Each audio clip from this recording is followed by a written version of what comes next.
And Kwasi has two sisters and a brother, and he was raised up at home, so he's always had a loving family around him.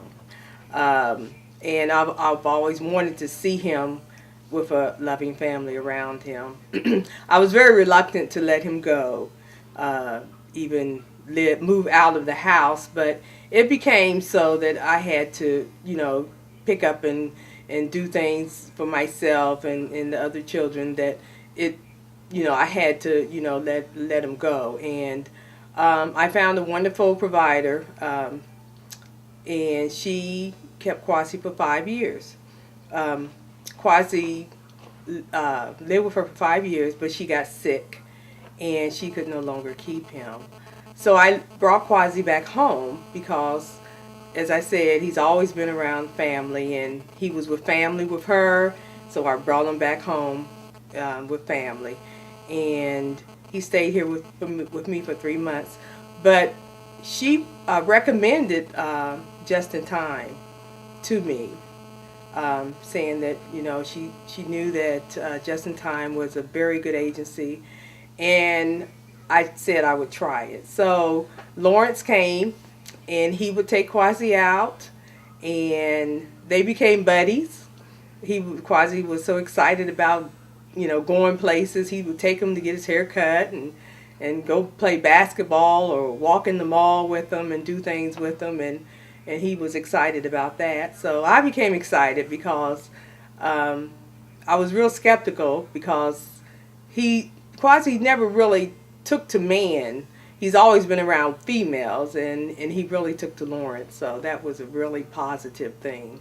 And also that Lawrence took so much time with him because he didn't have to come on Saturdays and sometimes Sundays and pick him up.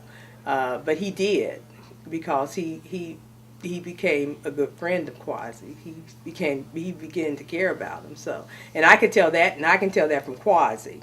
So after that, I figured, well, this might work.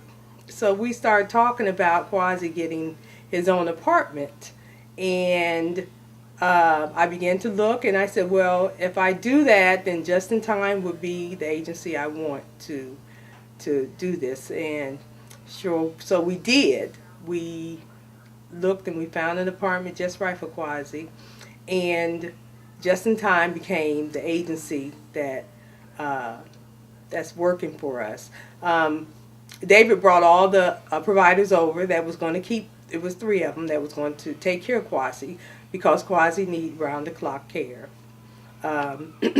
And they were so warm and so down to earth that it was really amazing to see these ladies that they just they had never met Kwasi before, and he was smiling, and he seemed like he was taken to them also. So I said, well, we'll see, once he get in his apartment, how it'll work.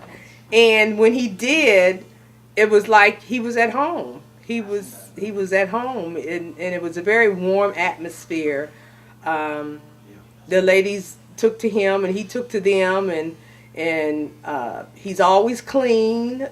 The apartment's always nice and clean. I pop in unannounced, and that's welcomed. I call.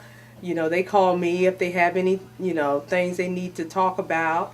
I feel like I can call David, the owner, and I have called him many times and talked to him, and I called the office and talked to the assistant Reba. So we have a very good communication, where I don't feel like I cannot call and I won't get an answer. If I call and no one's there, they call me right back.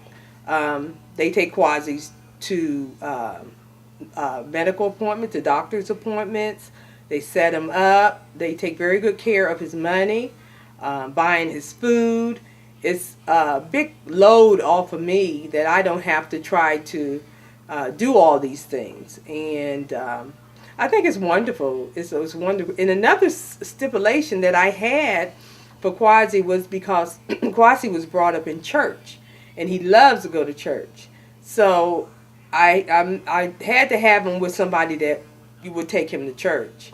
So David, I mean, that was really a godsend because he came along and he's a minister, and I'm like, oh wow, you know, of course he'll go to church. And Quasi, like, you get him up on Sunday morning, say, you ready to go praise the Lord? He said, praise the Lord, you know. So it was a fit. It was a match made in heaven. I'm just really thrilled that that we found one another, and Quasi's happy and I'm happy, and as long as he's happy, I'm happy, and I can tell he's happy.